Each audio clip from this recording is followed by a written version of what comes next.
I'd like to call the order the pre-council meeting for the city of Joliet, August the 15th. Mayor Bob Odekirk presiding. We'll begin with roll call. Mayor Odekirk. Here. Councilwoman Gavin. Here. Councilman Girl. Here. Councilman Hug. Here. Councilman McFarland. Here. Councilman Morris. Here. Councilman Mudrin, absent. He is attending the Rialto meeting. Councilwoman Coleman. Here. Councilman Turk. Here. First on the agenda is a presentation, Water and Sewer IEPA Loan Projects by Allison Schwischer. Thank you for giving us time to talk about the Public Utilities Department's capital improvement plan. Specifically tonight, we're going to be focusing just on the projects we plan to fund with the low-interest loans from the IEPA. If I figure it out. Okay, so this is just a summary of our current projects that we're funding using the IEPA low-interest loan program. 2 projects have been completed, and then 3, which were approved in 2014, are currently under construction and will be completed by the end of this year. Those projects are all being completed on time and within budget, so it's been a real successful program to be used to fund these projects. So our current loan total right now is about $58 million.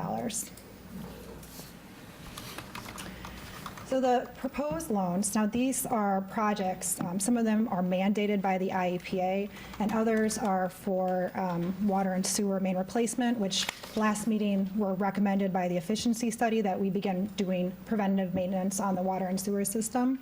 We've talked with IEPA, and the interest rate for the 2016-2017 program year is going to be 1.75%, which is a great interest rate, especially when we're borrowing this much money.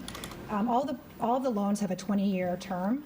And right now, so the total that we're anticipating for 2017 is about $87 million. And so I've asked the consultants for each of these projects to come and speak in more detail, briefly, but in more detail about what each of these is, since these are a major investment. Okay, and first we have Mike Waldron from Strand Associates, who's going to talk about our wet weather treatment facility. Thank you, Allison. So good evening. I want to talk to you a little bit about phase 3 of the long-term control plan. And just to give you a little bit of background, you may recall I've talked about this several times over the past couple of years. Your long-term control plan focuses around your combined sewer system. And you may recall the city of Joliet, a significant part of your sanitary sewer system is actually a combined sewer system. What that means is it carries both wastewater and stormwater. So during normal operations, dry weather operations, wastewater flow, sanitary service coming out of buildings and businesses, homes are conveyed in this system directly to the wastewater treatment plant. During wet weather conditions, it also conveys stormwater from roof drains and foundation drains, inlets in the streets and whatnot. When that combined system can't handle it, or the wastewater treatment plant can't handle it, it overflows, which is what we call a combined sewer overflow, or a CSO. And the city of Joliet still has 8 of those. Over the past, I want to say 20 years, you have been working your way down from 30 down to 8. So this combined sewer overflow long-term control plan focuses on trying to minimize those combined sewer overflows. And we do that for several reasons. We want to make sure that by eliminating that, we're trying not to degrade the water quality, which has disease-causing bacteria. CSOs can also degrade the aesthetics and the community value of your water systems. But on top of that, the US EPA and the IEPA require you to control those CSOs. So you have a discharge permit for the East Side wastewater treatment plant, and that's the plant that services your combined sewer overflow system. The permit for that plant requires you to do this long-term control plan. So if you've been with us for the past several years, we've talked about this plan. This was a lot of planning, a lot of negotiation with the IEPA and the US EPA. This plan was approved back in 2011. And so we are in the process of implementing this plan. This exhibit here gives you an overview of the plan, a big picture. There are 5 phases to this. Phase 1 was completed about 5 years ago. Phase 2 is the one that is just about complete, will end at the end of this year. Phase 3 is what we're particularly asking or talking about tonight, which is the wet weather treatment facility. And then down the road, there's a phase 4, which is a sewer replacement, and then possibly a phase 5. If we need it, we'll do some studies to determine exactly what might be needed under phase 5. But if I can give you a little bit more of a background, Phase 2, which we are just finishing, is the wet weather tunnel. And that was a critical part of your infrastructure. Currently, you are served by one sewer line from the west side of the Des Plaines River to the east side. So this project provides you with a redundant source to get wastewater from the west side to the east side. It also allows us to then convey what used to be discharged into the river across the river to the east side of the river, and that's where we're going to build this wet weather treatment plant. So this project is focusing on collecting that excess flow, not discharging it to the river, treating it and discharging it at that point. And so that is Phase 3 of this project, is this wet weather treatment plant and finishing that extra sanitary sewer system for you. Now, to give you an idea of the cost of this aspect of the project, here is the entire long-term control plan, and Phase 3 is what we're talking about tonight for the wet weather treatment facility at a dollar value estimated at $50 million. The implementation schedule for all of this, as I mentioned, Phase 2 is currently under construction, is going to complete at the end of this year. We are overlapping that right now with the design of the wet weather treatment facility. That we anticipate to go into construction sometime next year under the IEPA loan program and completing sometime in 2020. This overall long-term control plan is about a 12-year program, which also took a lot of negotiating with the IEPA to be able to spread this out over time to make it much more economically feasible for the city. So in closing on this project, I do need to stress the fact that this combined sewer overflow plan is not an option. There are actually two routes we could have gone down. We could have gone down the command route, which meant if we decided not to do this, the IEPA and the US EPA would have told us what to do. Or, I'm sorry, that's the control part, is where a judge would have come in and stepped in and said, this is what you're going to do. We decided to take this in our own hands. We went down the command side. We worked with the IEPA and the US EPA to come up with this plan. It is not a it is not an option for us. It is a requirement for us to continue with this plan and complete it. So with that, I'm going to turn it over to the next project.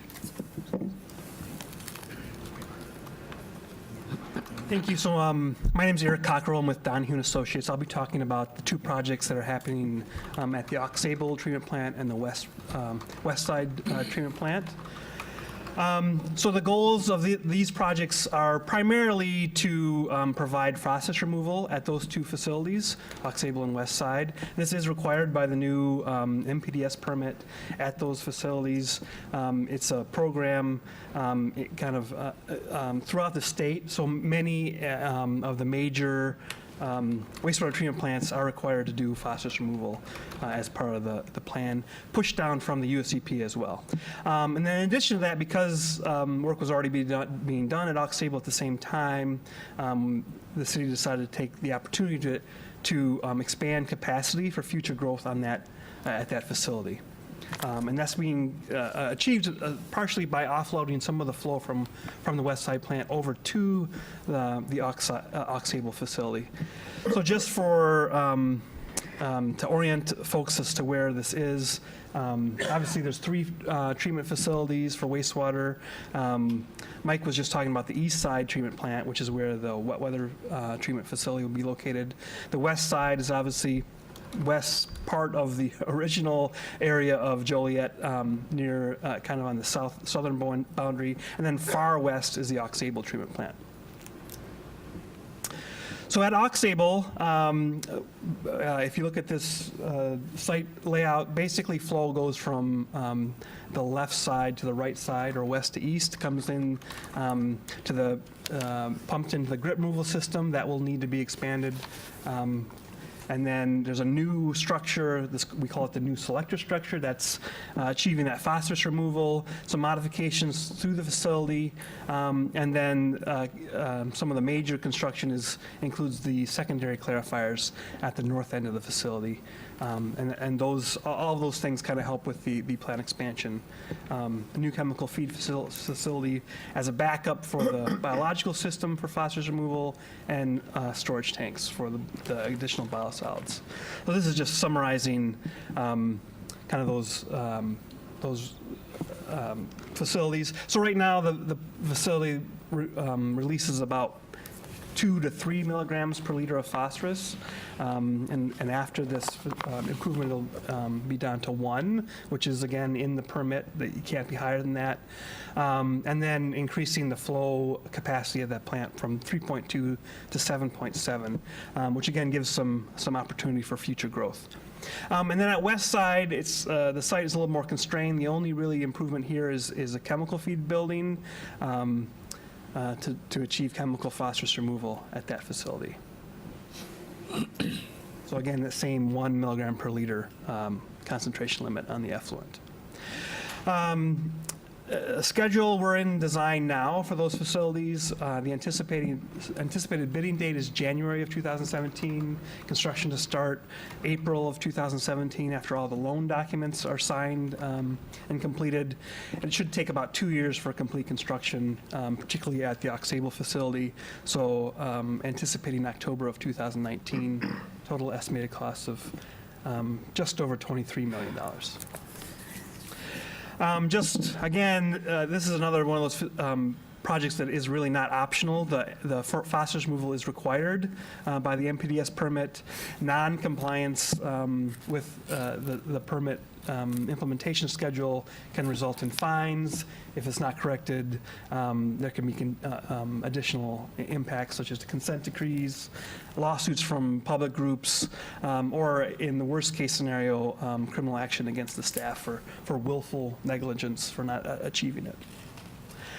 So I think Mike's going to talk about the next one. Thanks, Eric. Now I'm going to focus on the separate sanitary sewer system. So I guess you could say I'm getting a little dirtier than the ones before. The goals and objectives for this, the main one is minimizing basement backups. If any of you have experienced them or know people that have experienced basement backups, it's not fun. It's not pleasant to deal with, so certainly something we want to try to address. Obviously, restore structural integrity and extend the life of the system, so that's part, and we'll talk about how we're doing that here in a minute.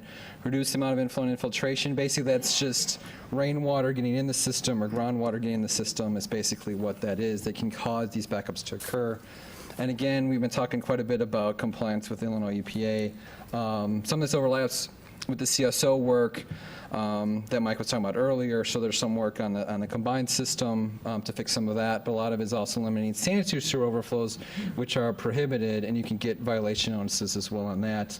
And finally, within your permit, there's preventive maintenance requirements under their CMOM program that the state has as well. As far as investigations go, the first thing we start with is flow monitoring. Basically, we're kind of measuring what's there, trying to figure out what's there, kind of prioritizing, making sure you're focusing your money on the right locations. And you can also monitor progress that way. You can see after you've improved things, do some post-rehab flow monitoring. Did you fix the problem? Did you actually spend the money wisely? Did it really work? Smoke testing, so when we start with, basically you blow smoke into the sewers, and where smoke comes out of the ground or out of, say, a catch basin or out of a downspout, that means that's where rainwater can get in. So that's a way to identify sources of clear water getting in your system, and a great way to do that. Dive flooding is just a way that we kind of check a cross connection with the storm sewer. Flood the storm sewer with dive water, sewer comes in the sanitary, so you can fix that specific problem. Manhole inspection, sewer televising exactly what they sound like, actually inspecting those items and identifying where things can be corrected. Obviously, after that, you move into rehab, actually fixing the problem. The main part of this is really sewer lining. It's trenchless construction. Basically, they just lower a pipe. It's kind of folded up, and they lower it in, and then using hot water steam, expands it out and basically makes a new pipe inside of it. You don't have to dig anything up, and it's about 10% the cost of a new sewer. So if it's about $30 a foot for like an 8-inch sewer to line it, it's $300 to actually replace it. Now, in some cases, there are what we call point repairs, where we actually got to fix small areas where the pipe has collapsed too much to line it. But the vast majority of this can be lined, which is obviously a major savings to the city by doing that, as opposed to having to dig it up. And it extends the life of your system. Manhole rehab, similar thing, kind of grout the joints, you line the manholes, different things you can do, again, to extend the life of those items. Remove that I&I and also extend the life of your system. Joint grouting, basically just you're fixing the joints, particularly where the home lateral connects to the sewer, that connection there, fixing that. And then so that all kind of fits in your sustainability plan of 1% replacement per year. In this case, by lining, basically serves as a replacement. So instead of having to dig it up, you can line it at much lower cost and really serves the same purpose of what you're looking at. This is kind of a map of the different locations. We've got a 5-year plan for different areas we're working on. As you can see, it's different parts of the city. Obviously, primarily the older part of the city, which makes sense. It's the older part of the system. But as you can see, there's things throughout a bunch of different wards that we're focusing on. You can see. And this is kind of just a list of the projects kind of each year.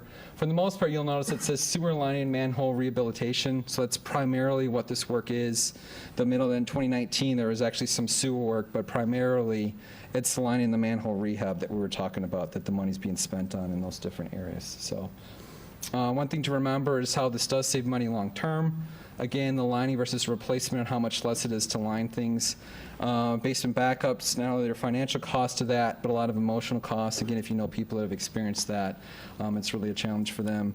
Maintenance costs, whether it's your own city crews going out there and having to do emergency repairs or other work, having to work on equipment that kind of wears out by using it too much.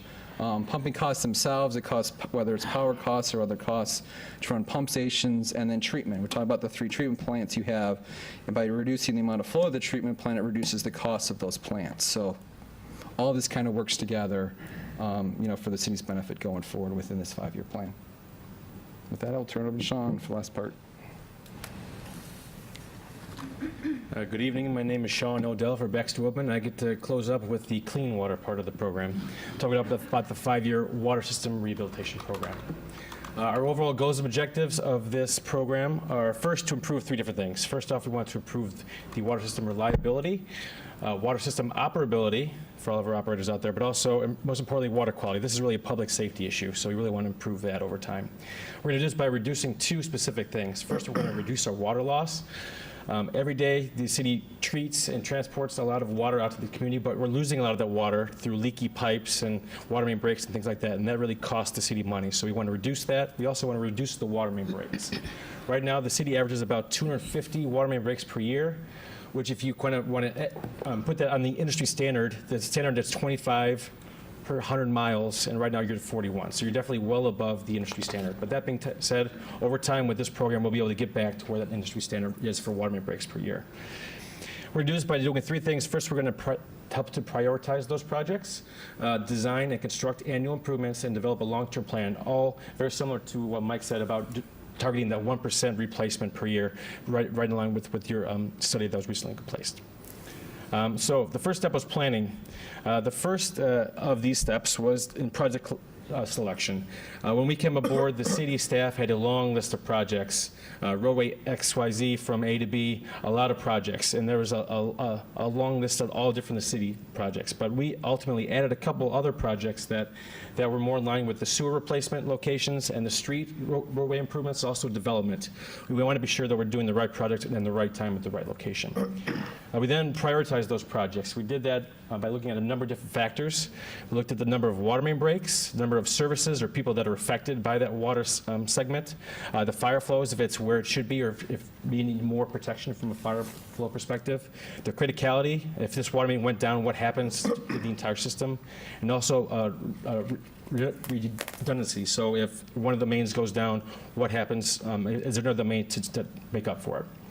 Ultimately, we take a look at, finally, the project scheduling. You really can't just go right down the list from going top priority to lower priority. You have to take a look at doing the underground first in some locations. If you're going to do roadway work in 2018, you want to do the water main work the previous year, or the first year. We also took a look at neighborhood preference. So if we had a couple streets in a neighborhood that had a lot of water main breaks, we want to take a look at addressing that entire neighborhood over the 5-year program. Finally, we took a look at a number of different rehabilitation techniques. The first 3 are different replacement options, and the last 3 are 3 different lining options, very similar to sewer lining. So for each different project, we looked at multiple different options for how to ultimately best replace or rehab that line. And ultimately, we took a look at a bunch of different factors, including the purpose of the project, the cost, location, disturbance to the homeowners and businesses, and also the schedule and risks associated. Ultimately, after all this work with city staff, we came up with a 5-year plan as shown on this diagram, spread out throughout the city.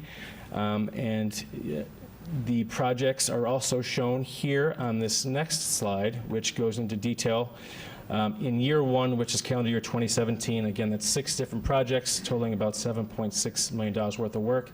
Again, very much in line with that efficiency study recommendation.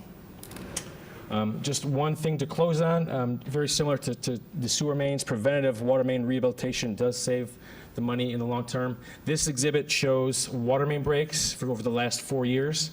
So each one of these red dots is a water main break. And it really should be shown in red because it was important, but also each one is like a dollar sign.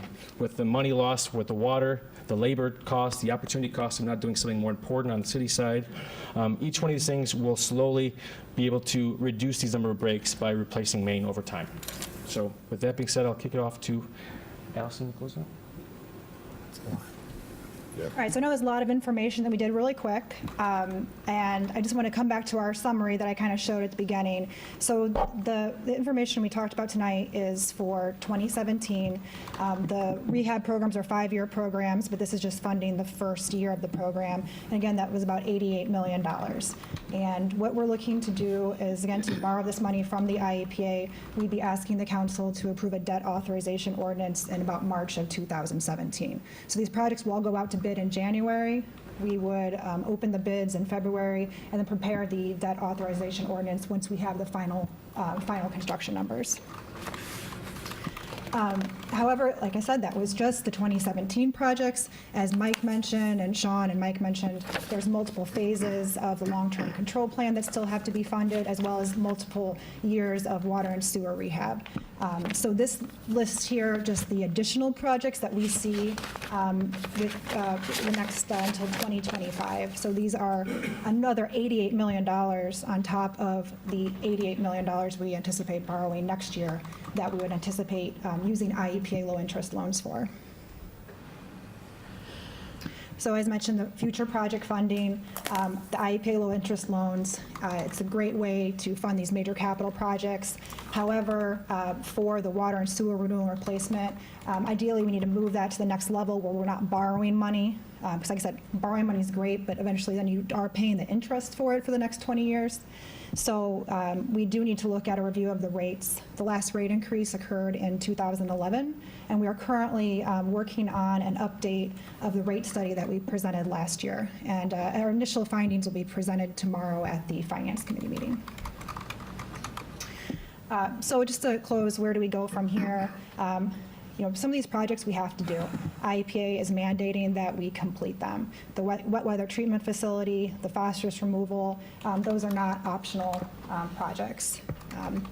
If we are proactive, we can control the plan, and we can do them, and we can negotiate a schedule. However, if we fail to complete those, then as mentioned, we'll have consent decrees and orders from judges, and they will basically dictate the schedule, and they will also dictate the rate increases to pay for them, which could be as high as 2% of the median household income, which is what IEPA considers affordable, which would be increasing the sewer bill to $63 a month. That's almost doubling what it is now.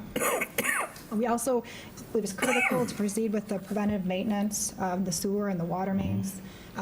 Last meeting from the efficiency study, we need to be rehabbing 1% of our system. We've been doing, 0.6% of the water system and much less than on the sewer. So we do need to focus on that. And then lastly, we need to focus on projects necessary for future growth, especially like the Sable treatment plant expansion. We need to be ready for when developers come and want to build the next subdivision that we have treatment plant capacity available for them. So I'll just open it up to questions. Like I said, there's a lot of information. We can focus in on certain projects or provide additional information if you need it. Mayor? Yes. Allison, we looked at, like you said, the wastewater, the phosphorus. Yes. We looked at EPA mandated and non-mandated projects, and then we looked at our 5-year capital improvements. If I did the quick math in my head, including what we just showed at the beginning was $50 million that we had spent already. It's about $220 million total. Yeah. Am I in the ballpark there? Yes, and that's only the projects we anticipate funding with loans. We also have other capital needs that we will always have to fund with cash. So that amount is probably about an additional $10 million per year. And how much would that total $220 million is required by the EPA? The required portion is the There's 50 million for the wet weather treatment facility. There's about 24 million for the Sable. And then there's additional phases of the long-term control plan, which are about 20 million. And then also we'd have to do phosphorus removal at the east side plant, which is about 15 million. So I didn't, and if you do all that math for me. About 105 million. Great. Okay. The other questions I had actually for the consultant, on, the sewer and water on this lining, so we're saying the lining is good for about 50 years? On the sewer side, yes. Okay, how about water side? The water is between 1,500 years. For the lining? You'll actually use the hose pipe until that disintegrates, and then the 50 years. Could you come to the podium, please, so that the camera can pick it up? I apologize. On the water main, it's between 50 years and 100 years. It'll actually use the host pipe until that disintegrates, and then the 50 years will kick in. So they're estimating between 50 and 100. So for, what was it, 1/10 of the price? The problem is on the water side, water main lining is actually more costly than sewer lining. It is less expensive than replacement, but it is much more costly than sewer line. The reason is you have to actually open up the water main, put in a temporary water system to keep water flowing to all the homes, and then tie up everything. With a pressure pipe, it's a lot more costly. So on a water main lining project, you're probably saving about 20% versus being 10% of the cost. Okay, and then the other question, is our system mainly ductile iron and cast iron, or do we have concrete, Yeah, we have an assortment of different materials out And do the there. linings work in all the pipes? Okay, and then the last question I had was, you mentioned, I forget who, mentioned the history of breaks we had, how you use that as part of your data on the water. Where did you get that? Because in our committee, they said we didn't have that. Well, that information has been collected from the Water and Sewer Field Department for the last 4 years. Are they going to share that with the efficiency committee when we do our final? That was part of the efficiency study document. The first descriptive profile had that number in it. All right, that's all I have, ma'am. Thank you. Okay, thank you. Next is citizens to be heard on agenda items. Is there anyone that would like to speak on an agenda item this evening? Seeing none, pass it over to the city manager to review the agenda items. Thank you. Directing your attention to the consent agenda, we've got a couple items there. Item C is position vacancies. There are 5 different vacancies. Public safety clerk, fire captain position, fire lieutenant, firefighter paramedic position, and engineering aide. And these are all due to retirements or resignations. We've also got an appointment of proposed appointment of 2 new members to our auxiliary police officer force. These were people that were participating in our program. Chief, help me, what's the name of it? The Citizens Police Academy, thank you. They were participants and had continued interest, and looking to appoint them as auxiliary officers.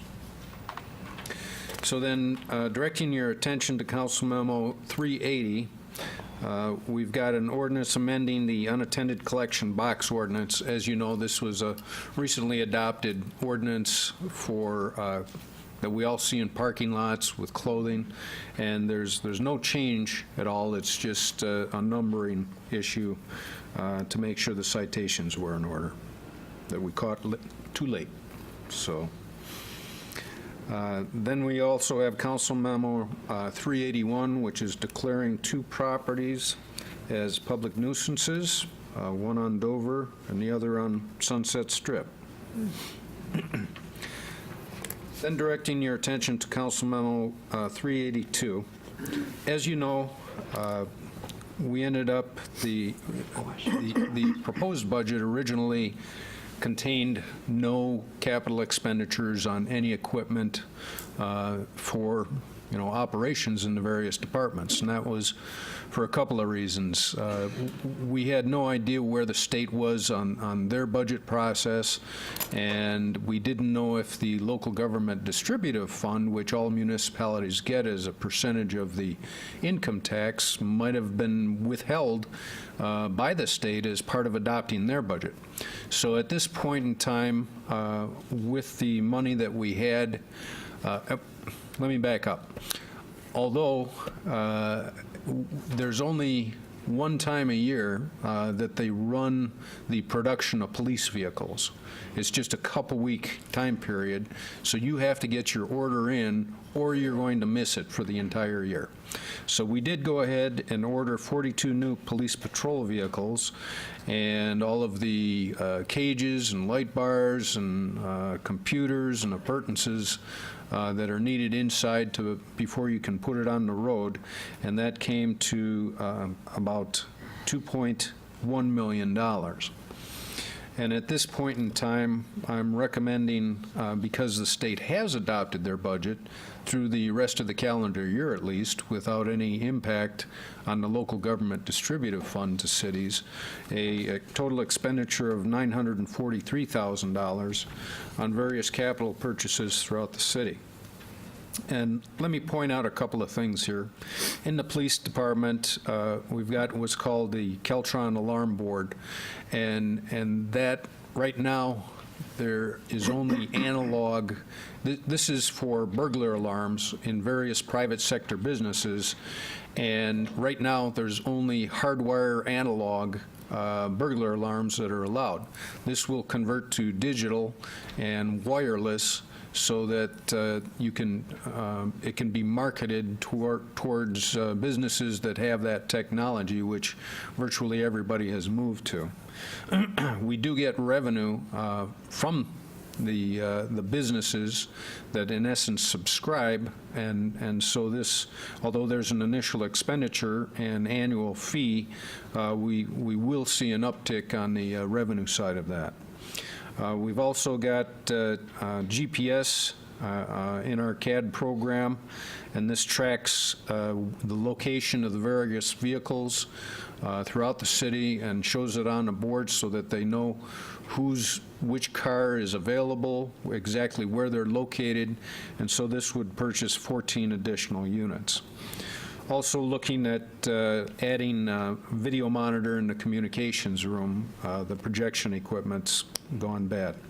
In the fire department, we're proposing 6 units for ambulance cardiac monitors. Along with that commitment, we're looking to request the Foreign Fire Tax Board to approve an additional 3 units at approximately $30,000 each. So that would give us a total of 9 units. In Public Works, we're proposing a skid steer loader with a trailer, a bucket truck for the electrical group. Fleet Maintenance believes of the 3 vehicles that we have for that these vehicles have to be certified by the state annually, and I think this is a 1986 vehicle that they're convinced the state's not going to allow us to use next year anyways. It's so dilapidated. So.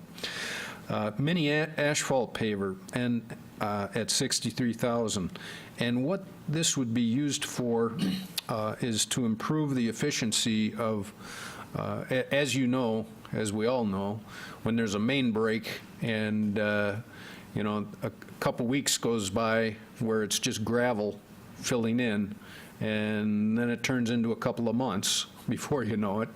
And this will allow for much bigger areas to be patched with our own public works crews and increase the productivity and get to those patches a lot quicker. A couple of zero radius turning mowers with trailers. We need a larger brush chipper, again, to make the tree trimming and ash tree removal crews more productive. This would be an 18-inch, would be able to take an 18-inch trunk of a tree, actually. And then a couple of vehicles that need to be deadlined. Neighborhood services, as you know, one of our greatest PR mechanisms is having Jan go out and do graffiti removal throughout the town. As the mayor mentioned a couple meetings ago, there was suddenly something on a basketball court at the schools, and we loaned Jan out for those kind of emergency situations. He's got an old van that's rusted through, no air conditioning. and it's a mess. So we're proposing a van to replace that. Part of our Munis system that we've got, the software, we're proposing tablets for the employees, again, increasing productivity in the field. Clerk's office, envelope folding machine. Legal is codification of our ordinances, and building engineers around City Hall would be a mechanism for a broom to keep the sidewalks clear, and then JCTV replacement of 3 cameras. Question, Mayor. Yep. What kind of broom is this? It did catch my attention in committee. It's like on a front end of a mower type. Ken? It's a tractor, basically, with the reverse spinning broom on it that, you know, instead of snow shoveling or snow blowing, this comes through almost the width of the sidewalk and pushes it into the street. Right, so this is not just the spinner itself, but the whole apparatus they ride Oh, yeah, on. it's everything. Now, it makes sense. The other thing I just want to make note of, on the public record, as we say, when we replaced the Ford Explorer, I believe the roadway engineer has an old, but still somewhat useful, what kind is it, Mike? Suburban. And remember, we're supposed to be, if we can work it out, we're supposed to be working in the direction of a part-time animal control officer, if you will, here. That would be the perfect truck to hold on to and not sell or whatever for that purpose, I think. I'll make note of that. Okay, thank you. That's all. Thanks, Mayor.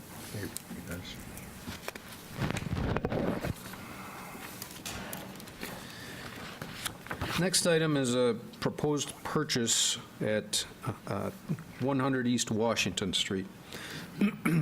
This is better known as the Lions Lumber property, and it's been quite some time ago, over a year ago, that we were working with the state to try and get grant funding for the purchase of that. Since it's directly kitty corner from the new train station and across the street from the York parking lot where the new bus station would be located. At the time, the property was listed for $340,000. The grant funding kind of disappeared to a degree at the state, and so we were re-engineering the train station so that we could let that bid, but the state made it known to us that there wouldn't be any funding available for this. We tried to work with the land bank, but that didn't work out, and so we went back to the broker, and at this point in time, they said that they would agree to a purchase of $285,000 for this 3.5-acre parcel. We think, and the administration think this is beneficial because we can use it for transit-oriented parking and potential reuse for condos or townhouses in the future. It's a very big site. We also need the state rather needs a piece of it at the north end so that if high-speed rail ever comes through, they've got to widen the tracks for that curve to soften that curve a bit because it's too tight in there right now. Any questions? Item 384 is 3 separate votes that we'll need tomorrow night for 3 different resolutions, but they're all related. As you know, back in March 17th of 2015, jury voted in favor of Evergreen Terrace being purchased by the city of Joliet in the amount of $15,077,000. We gave the court that money to hold in escrow while an appeal was going on. And on May 3rd, the city entered into an operating agreement with Holston Real Estate Company to establish Riverwalk Homes LLC to own, hold, operate, maintain, and possibly redevelop the multifamily rental units, better known as Evergreen Terrace to everyone. So we've been working diligently with HUD officials, going through a checklist to be able to transfer Evergreen Terrace to the city, and then we would sell it, in essence, transfer ownership as soon as possible to Riverwalk Homes, LLC. The other thing is to execute the project-based rental assistant payment contracts, and as better referred to as the HAP contracts, which is the vouchers that the federal government will give directly to Riverwalk as payment for rent for the people that occupy the building. And then we're also entering into an agreement to recover the compensation, the $15.7 million from the LLC. But as soon as we take ownership, we will be able to be eligible to immediately get $3.6 million of our CDBG funds towards the purchase of the property. So that will leave, in essence, a mortgage of $11.4 million to Riverwalk Homes. So these three resolutions are prepared for your consideration tomorrow night. Yes, just for clarification, Jim, on the citywide CDBG funds that should be used throughout the city, did we Yes. already approve that it will be focused only on this property? Has that already been approved? I can't remember.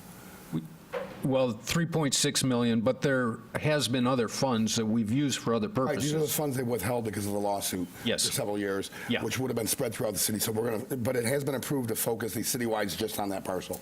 It has, Okay. yeah. And HUD's approved this reimbursement to us for that purpose. Yeah. The rest of the agenda are award of contracts and amendment, change orders, and payments that'll be reviewed by Public Services Committee. And I do have a request for closed session this evening. First, we have public comments. Kathy Spieler.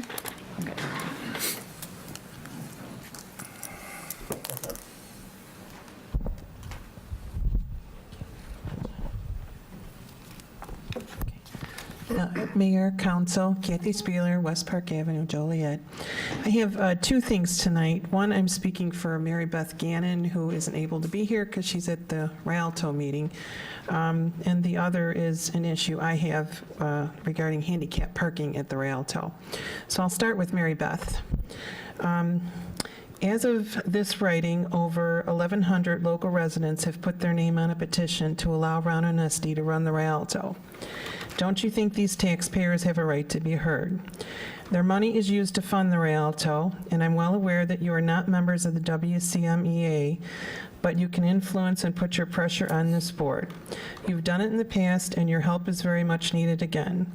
I'm asking that you request the board to table their vote Wednesday on third-party management for the next 30 days. You folks are in charge of approving 4 of the members of the Rialto board, and right now, my opinion is they are not being good stewards to the theater nor the taxpayers. The board chairman is reluctant to get the remaining $22,000 owed to the Rialto from the city. Meanwhile, employees are left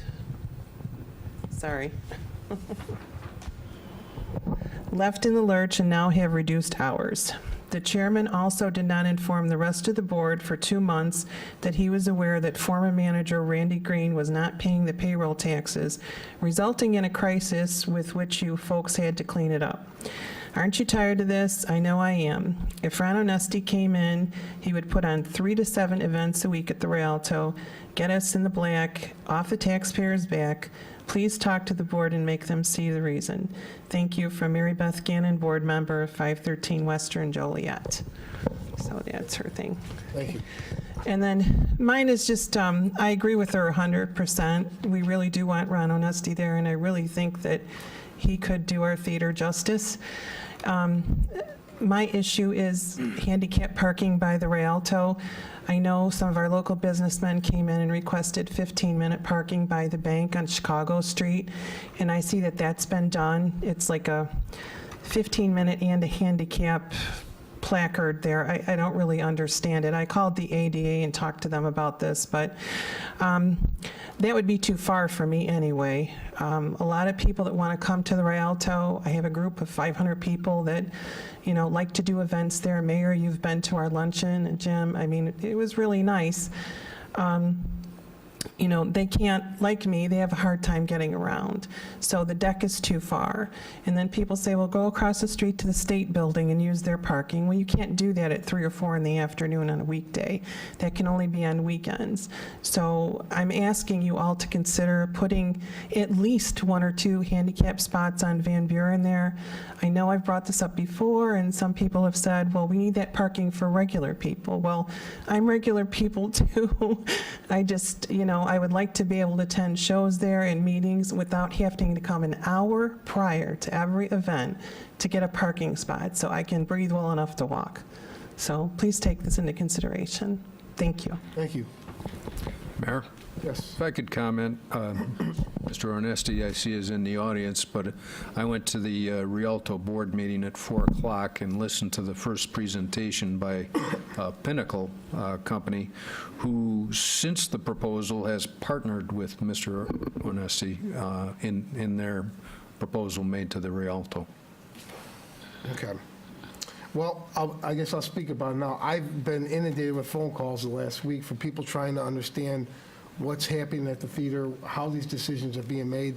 And to be frank, I don't have all the answers. I'm not sure why there's 4 additional people voting who have not been appointed to the board.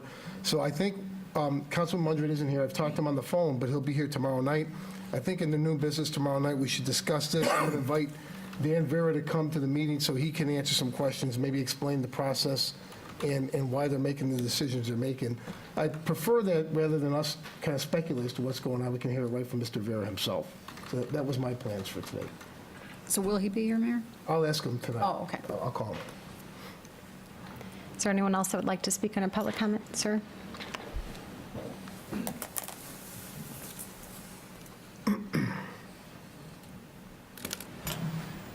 Good evening, Mayor and members of the City Council. My name is Rod Westfall. I live in the Wedgewood subdivision. And again, I'm here to advocate for Ron Onesti for running the Rialto. The Rialto has been a cash cow for many years. And I do not know Ron personally, but I know his track record.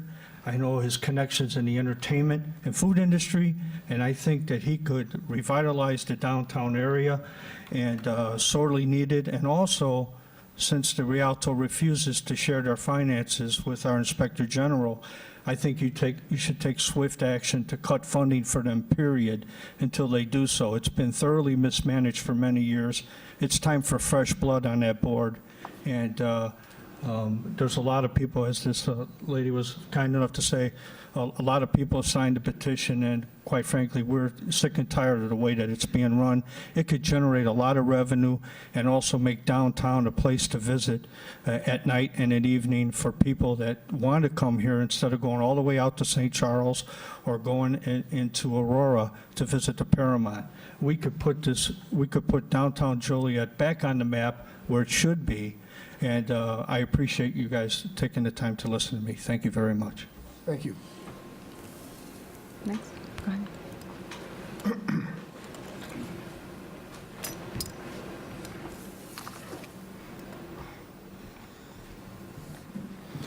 Good afternoon, Your Honor and council members. My name is Wayne Barnett.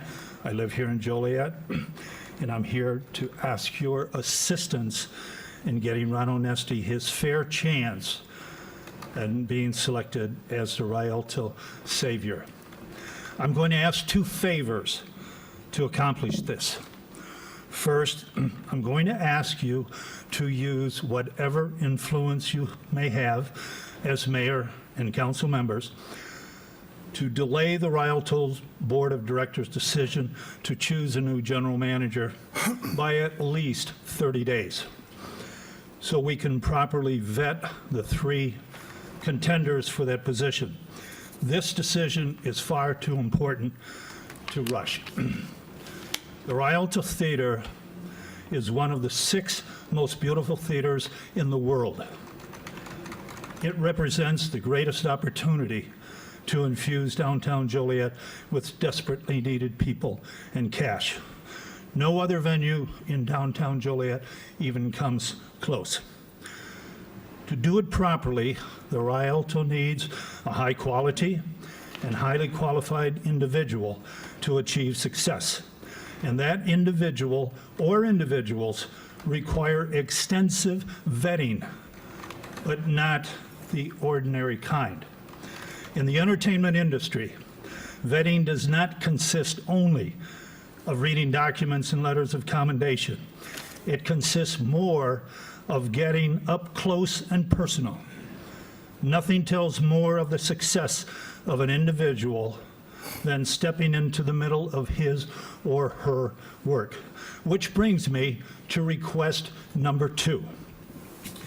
I am inviting all of you and the members of the Rialto Board of Directors to attend a Ron Onesti show at the Arcata Theater in St. Charles, 43 miles away. The show will be complimentary, and you may choose from a number of selections, which I'll provide. After the show, you may sit with Mr. Onesti and ask him anything you wish. I also ask that when you go to the show, you arrive early. Visit any of the fine restaurants in downtown St. Charles. Spread out among them. Please choose different restaurants. And while there, ask your waitress, your bartender, your manager, what has the Arcata Theater done to your business? You will be impressed and amazed. My wife and I and my daughter did just this past Saturday, where we saw Toto to perform. The restaurant where we ate told us the Arcata contributes significantly to their business. And the Toto show, remember Rosanna, Rosanna, from the 70s, 80s? Pretty good. Pretty well, you know, I get paid for that. The show was oversold. The theater, built in 1926, will seat 900 people. 950 tickets were sold with standing room only, and Mr. Onesti turned away a couple hundred more, I'm sure. Tickets for the total show ranged, according to Google, from $35 for rear seats, $69 for mid seats, $99 to get up close. The Arcata Theater probably grossed about $68,000 in ticket sales and maybe another $10,000 to $15,000 in food and beverage. Over $75,000 for one show. Mr. Onesti puts on 200 shows per year. And while not all draw the way Toto will draw, although Toto will be back next year, the numbers are impressive. Now extrapolate the 900-seat Arcata Theater to the beautiful Rialto, which is nearly double the capacity, and you can see the potential. So there's a 4-minute time limit. Can you wrap it up, please? Let me know when you want to attend. I'll make the arrangements. Thank you. Questions? Thank you. Is there anyone else that would like to speak?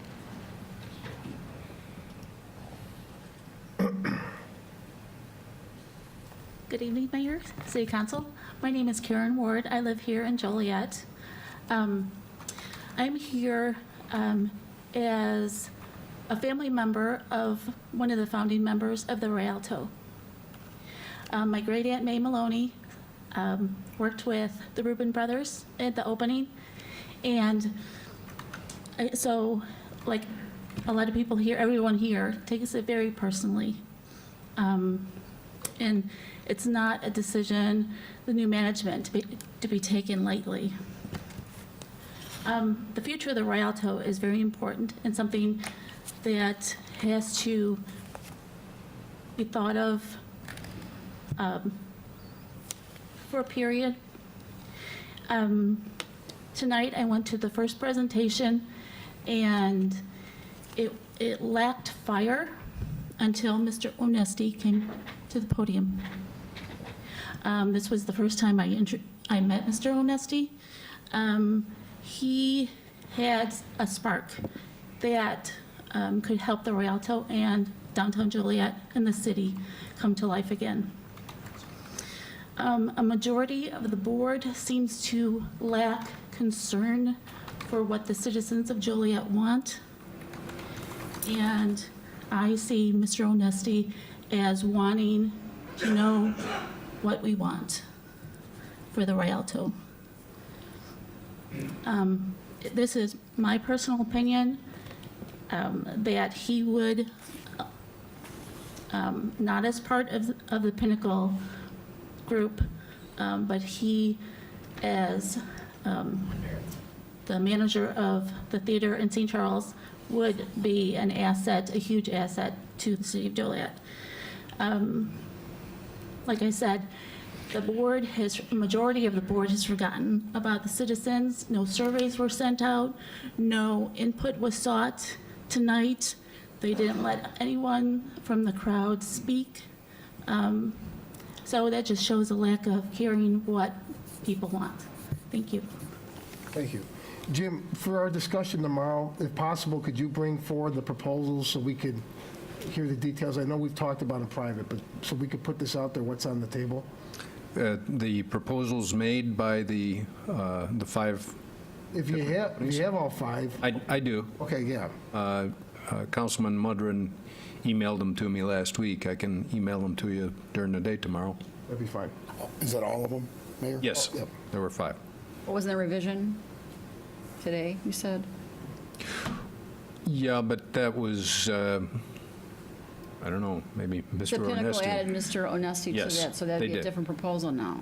Right, So, but it was just verbal. There was nothing in writing oh, provided that I'm aware of. That was just part of the presentation. Mayor? Yes. Mr. Onesti, welcome back to Joliet. Do you feel like you're your own wake? Everybody's talking about you and you're sitting over here, so thank you for coming down. I think I speak for the whole council with the support and trust that you have with so many of these residents. Please don't move here and run against us. But you know, I was in the industry for some years, in the production side, and I knew about Onesti Productions going back to the early 90s. And that was, what, maybe 10 years after you started? And in an industry that, you know, at best, you got to be suspicious, right? He had a great reputation then, and he's proven over the last 20 years he can do what he can do. As far as I know, in the summaries I've received of any of the proposals, I like the ring of 200 shows or more. His estimate at 3 to 7 will be 150 to 350 shows a year in Joliet. So please, Mayor, call Mr. Vera immediately. He needs to be here tomorrow. I agree. Thank you. Thank you, Mr. Onesti. Is there anyone else that would like to speak?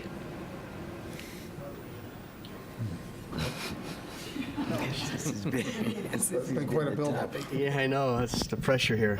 Good evening, Mayor, council members. Thank you for allowing me to speak. And I you know, like you said, I'm like, I want to vote for this Onesti guy myself after all this. But anyway, I am truly, truly humbled by this. And let me just say that, you know, I've had the pleasure of meeting some of you, not all of you. And you know, I got the Arcata 10 years ago. It was about to close down. Actually, they're about to turn it into a medical building. It was tremendously in bad shape, and I renovated it back to the way it was in 1926. Now we're the #1 live music venue in the Midwest, and it's been very cool because not only are we bringing all these shows there, but you have to understand about the industry. I know you know about the industry, just how difficult it is to get just one of these shows or these bigger names.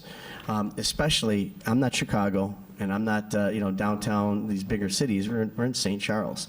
So to get 2 nights with Ted Nugent or some of these big names is really, people around the country want to try to figure out how we're doing it. And it's because of 2 things. It's relationships in the industry, and it's also relationships in the community. I see the Rialto, you know, again, let's make it clear, I'm not looking for a job. You know, I'm not out here like pounding on doors saying, hey, I want to do this. You know, people have been so kind. And when you have, I don't know, 1,200 or whatever signatures, it's just, I haven't even met these people, and it's incredible. But, you know, to be able to produce what we can produce in St. Charles and bring it over here, you know, the strategy is really simple. It's very simple. You know, the Rialto is what it is at 1,926. The Arcata is what it is at 900 seats. It's the little sister to the Rialto. Partnering together and pooling the resources, We've got over 75,000 Facebook people. We've got the same amount of customers, emails. We walk right in. We combine efforts to market both properties together. We combined efforts to book not just the same show, one on Friday, one on Saturday, but again, maximize the relationships that I have in the industry. Making all this happen is really the bottom line goal of all of this is not solely to make it a great Rialto theater, a great theater experience, and so forth. It's to bring downtown Joliet alive.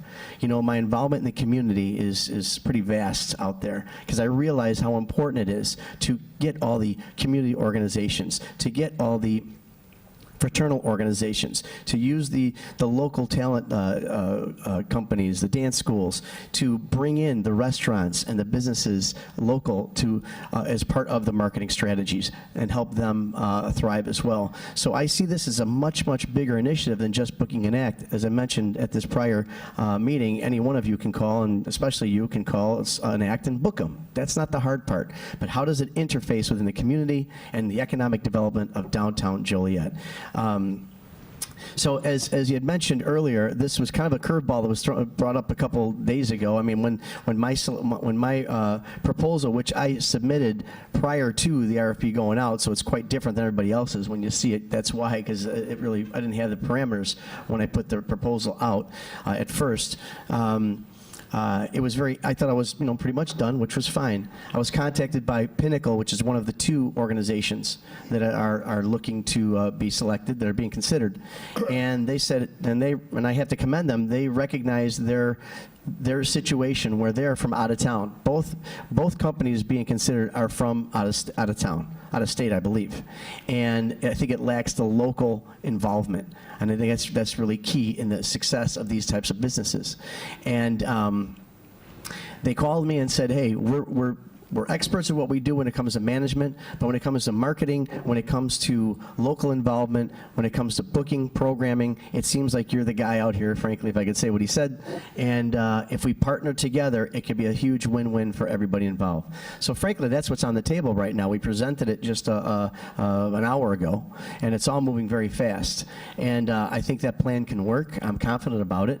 But as it was mentioned before, I mean, there's a lot involved here. These people, and I know you know this, but it's crazy how I just have to communicate to you just how rare this amount of support is in the world, in my world of the communities. Most of them, they want it. Everybody, if you ask them, they want it. But to tell them to ask them to buy a ticket or come down and help paint something or just help us with any initiative, it's very, very difficult. You don't get numbers. You'll get 50 people. You may get 100 people. But I mean, 1,200 signatures, like I said at the meeting before, at least I know I got 1,200 seats sold to something, which is really cool. I got 1,200 tickets sold. So that's just something I have to commend you guys on how you are making the Joliet world a better place to live and how you're getting your community involved in the arts. It's so important, and these people want it. They need it. They're looking for leadership. They're looking for a face. They're looking for somebody that will listen to them, that will open their doors, open their arms, and welcome them into the Rialto to make downtown Joliet a much, much better place. Thank you so much. Thank you. I have a question while you're here. I'm going sir. to put you on the spot a little bit, but this is something that we probably should address tomorrow night. You were called forward a couple months ago and asked to give a public presentation or proposal. Yes. Is that correct? Who asked you to do that? It was the board. Okay. Now, this was prior to the board issuing the request for proposal. I guess it went out nationwide, correct? It was online, yes. Has it ever been explained to you why you were asked to come forward prior to everyone else giving their proposal? I don't know. Frankly, the whole process has been interesting. Right. And I think it put you at a disadvantage when you publicly showed your hand and then they asked everyone else for their proposal. Yes, and then subsequently when the RFQ went out, then I answered the questions that was asked of me, but the other proposals were you'll see, quite extensive, but included all the stuff that I said out loud to the board. I didn't feel that I was going to send, my resume and stuff. I mean, they're big companies. and they're used to putting on these proposals and seeking, they do that around the country, doing these proposals. I don't. I feel I was probably judged more on on the proposal rather than my performance. I mean, if you look what we're accomplishing in St. Charles, you look at what the citizens are saying in Joliet, and if you look at what the potential of the partnership between the Arcata Theater and Rialto Theater can be, it's a huge, huge thing, I believe. It can really help, and, I'm here. Nobody else is here. Mayor? Yes. And we'll have plenty of time tomorrow when Mr. Vera comes to ask 1,000 questions, and we have 1,000, trust me. But does anybody follow me on this? Mr. Onesti knows how to program, promote, and manage. Why do we need 2 third parties? Already it's not making sense to me. And nothing against this other company, I won't even rename them, the ones that made the production tonight, but it doesn't seem like you need training wheels. No. Okay. So, I mean, why would we have 2 managers? Maybe after 32 years, I'll need training. Yeah, there you go. 30, Well, that's another story. Mayor, could I ask a question? Yes. So is your original proposal off the table then, and you're partnering with Pinnacle? Well, I mean, are you asking me? Yes. Officially, I believe it is, because the other 2 companies were selected. I was not. Right. But again, the proposal, I don't even know what to say about it, because it really wasn't it was a proposal, but there were no parameters set. There were no, I didn't know what I was proposing. Even when they wanted a budget, I have no idea what your expenses are. How can I give you a budget? Or what the ancillary real estate part of it is, or any of that stuff. So even my proposal on the table isn't really a proposal. I mean, what it needs to be is hey, let's sit down and I'll give you ideas and I'll show you how to make a winning team between the city and the theater. When I read your proposal, I noticed there wasn't anything financial about it, because you had given the board a handout, a revised proposal at a prior meeting, which I could you email me a copy so I can forward that to the city council members? Yeah. I mean, here, at the end of the day, you know what it basically was? It was, hey, the city of Joliet subsidizes $600,000 to the theater. What would you do with that? It wasn't like that. It wasn't like, hey, let's come up with a plan, an affirmative plan, and all that. It's like, okay, is that what they do? I mean, really, I really was in the dark about most of it. I mean, I was brought to it by the citizens of Joliet. I was brought here by the citizens of Joliet. I was brought here tonight by the citizens of Joliet. I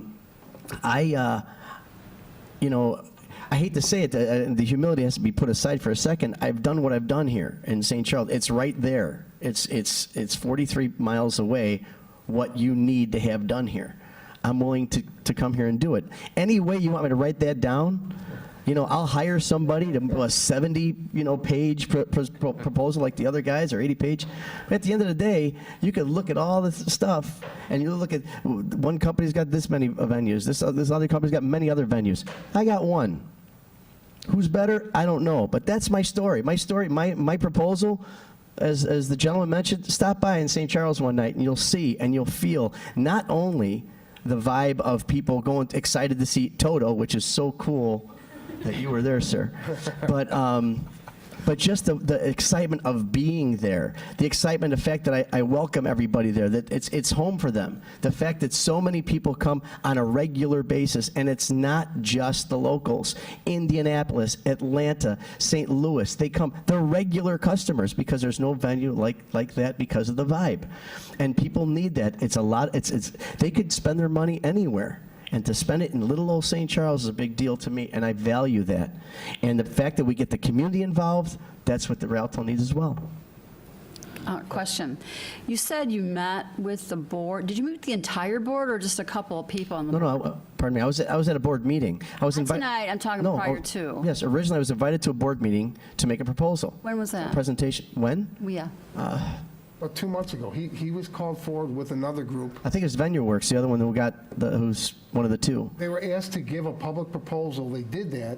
Then the board turned around and issued the RFP for everyone to make a proposal after there had already been a public. Oh, that's they were looking for just the city manager portion. No. No, that was the.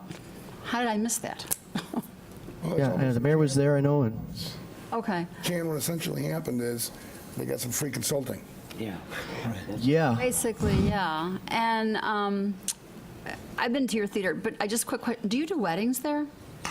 Oh, well, congratulations. Yes, we do all kinds. We do all kinds of events. Actually, it's maximization of efficiency and opportunities, especially in a 90-year-old building. Okay, thank you. Any other questions? Yes. Just, I just don't want you to sell yourself short, but, for probably the last 5-6 years annually, which I believe it's coming up next weekend, you also host outdoor festivals. Yes. And my mom's side's 100% Italian, and every year, Onesti's Entertainment does a Little Italy festival in the west end of Chicago, and nothing but phenomenal acts and a beautiful event for the weekend. And that's something, as you mentioned, not only the venue, but the elements of all the entertainment we're looking to bring downtown. Absolutely. Like, what's the Irish? We're trying to do something downtown in Chicago Street for St. Patrick's Day. But I'm just saying, just don't limit yourself in those walls of the Rialto. You go beyond that. And I think that's something that's being overlooked.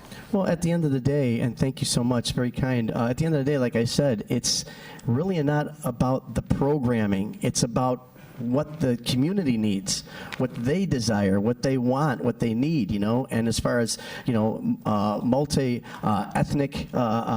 presentations, multicultural presentations, what the community really, really needs. And I think they're speaking that they're not getting what they need, and they're looking to you as their leaders to say, hey, we're drowning here, help us. And I'm not, these people are so kind to, if it's not me, that's okay.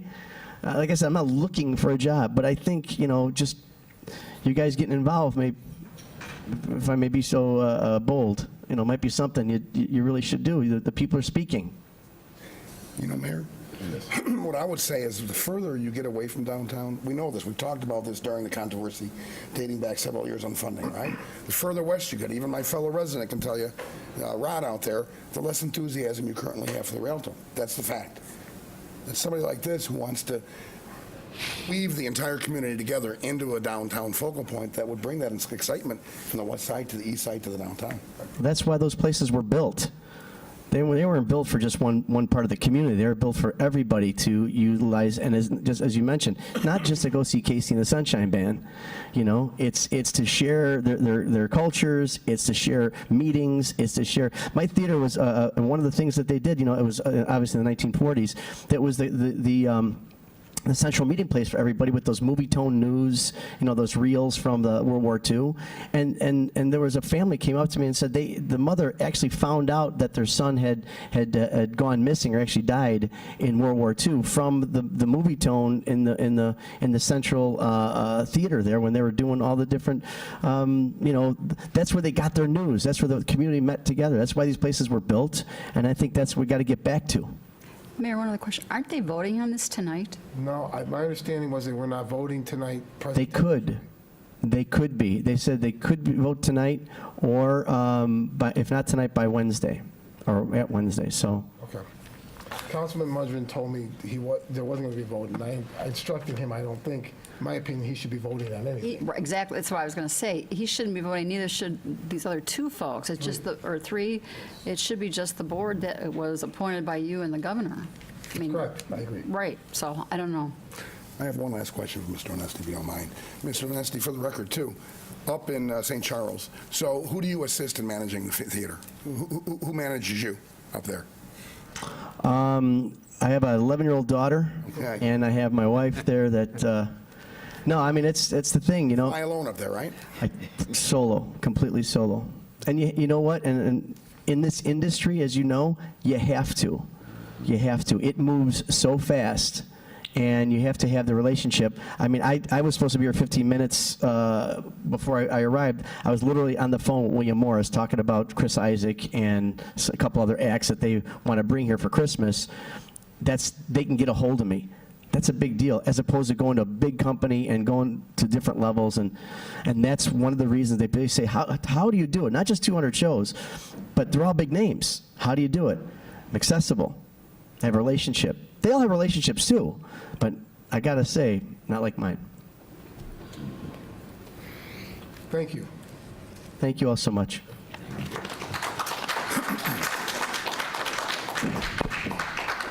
Is there anyone else that would like to speak? Any comments, or can we? No. Okay. Is there a motion to go into closed session to discuss personnel, collective bargaining, land acquisition or conveyance, pending or threatened litigation, after which the meeting will be adjourned? So moved. Second? It's been motioned and seconded to approve. Councilwoman Gavin? Aye. Councilman Girl? Aye. Councilman Hug? Aye. Councilman McFarland? Aye. Councilman Morris? Aye. Councilwoman Coleman? Aye. Councilman Turk? Aye. Motion carried.